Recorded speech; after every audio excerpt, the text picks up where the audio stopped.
প্রিয় দর্শক, দেশ এবং প্রবাস থেকে এই মুহূর্তে যারা সবুজ টিভি ইউটিউব চ্যানেলের সাথে যুক্ত রয়েছেন সকলকে জানাচ্ছি আন্তরিক শুভেচ্ছা ও অভিনন্দন। আমি এই মুহূর্তে অবস্থান করছি, আপনাদেরকে যদি জানিয়ে রাখি, এটি হচ্ছে নোয়াখালী জেলার প্রিয় দর্শক সুবর্ণচর উপজেলা ৪ নং চরওয়াবদা ইউনিয়নের আলামিন বাজার যেটি রয়েছে, সেখানে আমি আপনাদেরকে যদি জানিয়ে রাখি এই সড়কটি একেবারে আলামিন রাস্তার মাথা হয়ে একেবারে আলামিন বাজার হয়ে প্রিয় দর্শক থানার হাট আক্তার মিয়ার হাটের দিকে গিয়েছেন। কিন্তু আমি যদি একটা বিষয় জানিয়ে রাখি, সড়কে দীর্ঘ অনেক দিন থেকে আমরা জানতে পেরেছি, এখানকার স্থানীয়রা আমাদেরকে জানিয়েছেন যে অনেক দিন থেকে এই গাছটি পড়ে রয়েছে। এই গাছটি পড়ে থাকার কারণে কিন্তু এই বাজারে এবং থানারহাট গাড়ি চলাচল কিন্তু বন্ধ হয়ে রয়েছে। প্রিয় দর্শক, আসলেই তারা কয়েকবার বন বিভাগকে জানিয়েছেন, কিন্তু এখন পর্যন্ত এই সড়কের গাছটি না কাটার কারণে কিন্তু যোগাযোগ প্রিয় দর্শক বন্ধ রয়েছে। আমরা এখন কথা বলবো এখানকার স্থানীয় একজন মুরব্বীর সাথে, যে আমরা জানতে চাইবো আসলে ঘটনাটা কবে হয়েছে। কাকা, এই গাছটা আজকে কতদিন আগে পড়ছে একটু যদি জানান।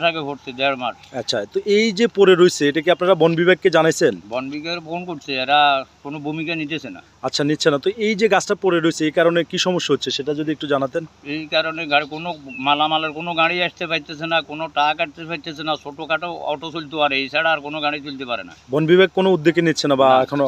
কোনো উদ্যোগে ধন্যবাদ। প্রিয় দর্শক, আমি এই ভিডিওর মাধ্যমে বন বিভাগকে দৃষ্টি আকর্ষণ করছি যেন এই সড়কের গাছটি তারা কেটে যেন সড়কটি ক্লিয়ার রাখে। তো এই ছিল আমার কাছে নোয়াখালী জেলার দক্ষিণাঞ্চলের যে সুবর্ণচর চরওয়াবদা ৪ নং চরওয়াবদা ইউনিয়ন আলামিন বাজার থেকে সর্বশেষ খবর।